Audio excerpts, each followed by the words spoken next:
1. How does a hypervisor enable multiple guest operating systems to run concurrently on a host computer? A. Via a specialized driver package. B. By abstracting the hardware from the guest operating system. C. By providing specific virtual hardware to each guest OS. D. By hiding the underlying Linux operating system. Answer B. The hypervisor abstracts the hardware from the guest operating system to enable multiple guest operating systems to run concurrently on a host computer. 2. You have deployed a network of internet-connected sensors across a wide geographic area. These sensors are small, low-power IoT devices, and you need to perform temperature conversions and collect the data into a database. The calculations would be best managed by which architecture? A. Fog computing. B. Edge computing. C. Thin client. D. Decentralized database in the cloud. Answer B. Edge computing on the way to the cloud would be the best fit given the lightweight processing capability of the IoT devices. 3. Your new application has multiple small processes that provide services to the network. You want to make this application run more efficiently by virtualizing it.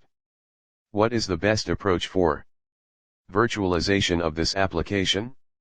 A. Type 2 hypervisor. B. Linux KVM. C. Containerization. D. Type I hypervisor. Answer C. Containerization runs small applications on a host OS with virtually no overhead. 4. Why is VM sprawl an issue?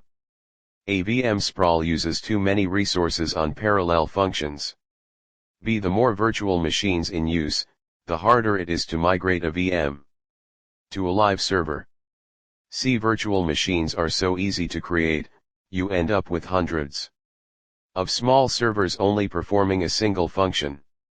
D. When servers are no longer physical, it can be difficult to locate a specific machine. Answer D. VM sprawl is an issue because when virtual machines proliferate, they can be easily moved and potentially easily copied to random locations.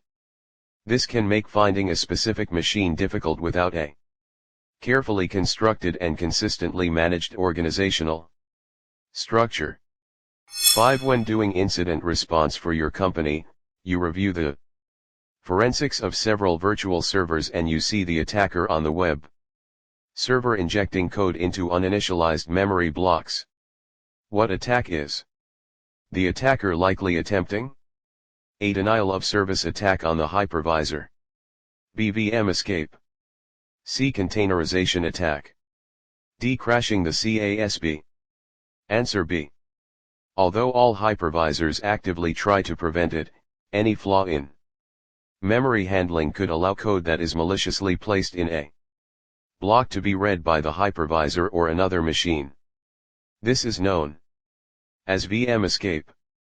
The scenario states virtual server, eliminating answers C and D, and operational code blocks in uninitialized memory would not cause a denial of service, eliminating answer A.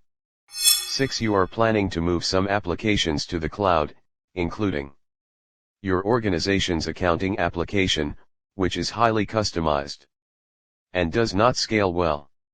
Which cloud deployment model is best for this application? A. SaaS. B. PaaS. C. IaaS. D. None of the above. Answer C. Infrastructure as a service is appropriate for highly customized, poorly scaling solutions that require specific resources to run.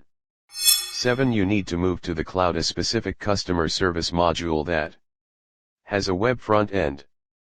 This application is highly scalable and can be provided on demand. Which cloud deployment model is best for this application? A. SaaS. B. PaaS. C. IaaS. D. None of the above.